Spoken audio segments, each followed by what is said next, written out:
इल्मु छपियो पियो आहे उन्हनि खे माण्हुनि ताईं पुॼायूं। पोइ फयाज़ खे ॿुधायो त असीं 700 खां 800 माण्हुनि खे हथनि में इहे किताब ॾिना। तव्हां संगात इहा असांजी हिकिड़ी नंढड़ी कोशिशि हुई त असांजी चेयर्स ऐं सिंधालाजी जा जेके किताब हुआ उहे छपिया ऐं माण्हुनि खे हथनि ताईं पुॼा।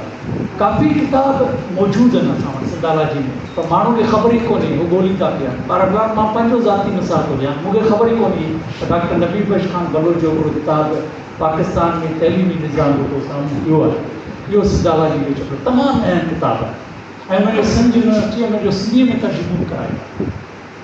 मूं वटि हो कोन, मूं जॾहिं त ॾिठो मूं चयो बाबा इहो किताब ऐं जॾहिं चार्ज वरिती त असां वटि किताबनि जी पब्लिकेशन जा मुख़्तलिफ़ इदारनि जी तरफ़ां पैसा आयल हुआ जेके असां यूटिलाइज़ कोन पिया कया।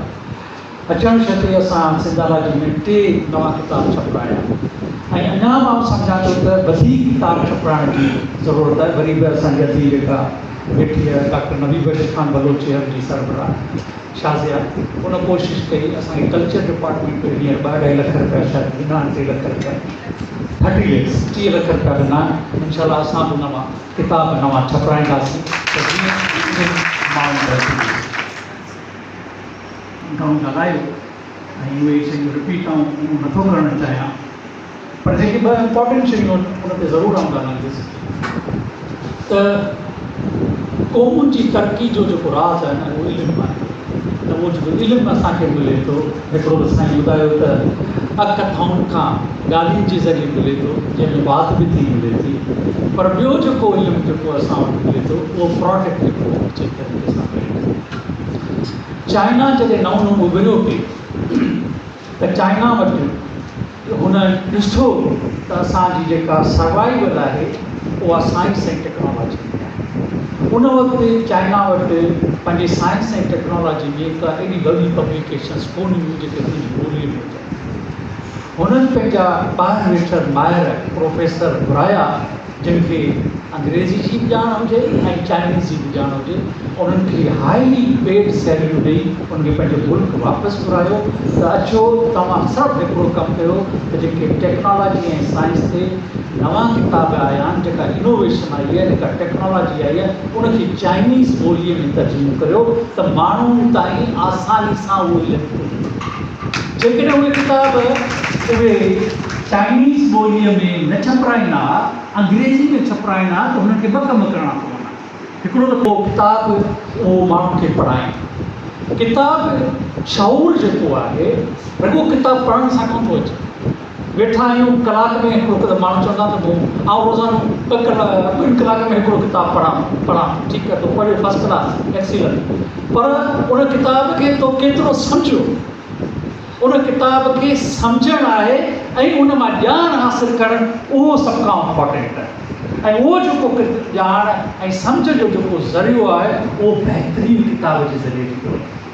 असांजा किताब तमामु घणा खोड़ सारा तव्हां वञी ॾिसो, ॾाढा भरिया पिया पब्लिशर जा, पर माण्हू नथा वठनि किताब। इहो बि हिकिड़ो अलमियो आहे त असां वटि सुठा किताब छपजणु बंदि थी विया आहिनि। जेके लेखक आहिनि उन्हनि खे उहा इज़त अफ़ज़ाई नथी मिले। जीअं जावेद साहब पाण ॻाल्हि कई त आउं किताब पढ़ां थो, आउं किताब लिखां थो, इल्मु विरायां थो, न को मूं वटि गाॾी आहे, न को बंगलो आहे, आउं जेको सो अहिड़ी का सुठी ज़िंदगी नथो गुज़ारियां। जेको मुंहिंजो ॿियो हिकिड़ो पार्टनर आहे जेको किताब नथो पढ़े, जंहिंजो किताब सां तइल्लुक़ु कोन्हे, पर ज़माने जे ॿियनि शयुनि सां तइल्लुक़ु, उहो वधीक ख़ुशहाल आहे। इहो जेको ख़्यालु आहे, इहा जेको सोच आहे, इहा जेका अमल आहे, इहा असांजी सोसाइटी में वॾे खां वॾी रुकावट बणी आहे।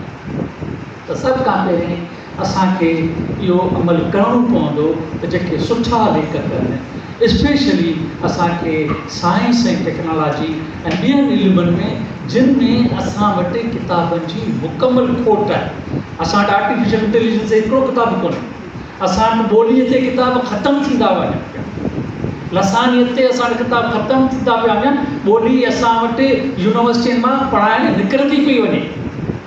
माज़रत सां चवां थो, साईं अमर फयाज़ हुनजो शायदि आहे, असां वटि जेका बि ॿोलीअ जे हवाले सां रिसर्च थिए थी उन में असां जेका लसानियत आहे उनखे छॾे ॾिनो आहे, उन ते तमामु घटि रिसर्च थी थिए, उन में इनोवेशन तमामु घटि पियो अचे। मां हमेशह ॿोलीअ जे जो जेके लैंग्वेजिस जा जेके उस्ताद आहिनि डिपार्टमेंट आहिनि उनखे इहो ई चवंदो आहियां त ॿोलीअ ते कमु करियो, ॿोलीअ जो बचाव तमामु इम्पॉर्टेंट आहे। जेकॾहिं तव्हां ऐं असां यूनिवर्सिटियूं जेके आहिनि उन कम खे खणी सघनि थियूं, आम हिकिड़ो माण्हू उन कम खे कोन खणी सघंदो।